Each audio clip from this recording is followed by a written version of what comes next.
আসসালামু আলাইকুম ভাই। কিরে তুই হেনে? কিরে ভাই, তুই বিদেশ থেকে কোন সময় পড়লি? এই মাত্রই। আমি কি সঠিক পাশে আইছিনি? ও ভাই, বাসায় তিনটা ঘর কেন? আমার ঘর কোনটা? এটা? না আচ্ছা আয়, তুই ঘরে আয়, কইতাছি। আমার ঘরটা কোনটা? এটা? ঘরে আয়, পরে কত হইব না, আয়। শুনি না, এটা কি আমার ঘরটা নাকি? না, এটা তো তোর ঘরে উড়াই নাই, এটা আমার ঘরে উড়াইছি। বাহ, সাব্বাস ভাই, কাম কাজ করেন না, এত সুন্দর ঘর উড়ে ফেলাইছেন। আমি জানতাম ভাই আপনার অ্যাকাউন্টে যে এতদিন টাকা পাঠাইছি না, আপনি এই টাকাটি নিয়া আপনার নিজের কামে খারাইবেনি।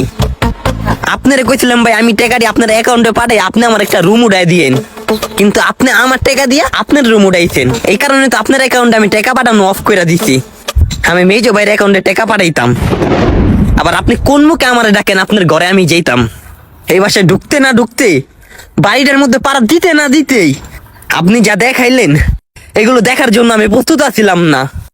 মানুষ এত নিকৃষ্ট কেন নয়, ছোট ভাইয়ের টাকা দিয়া হ্যাঁ নিজের ঘর তৈরি করে নেয়।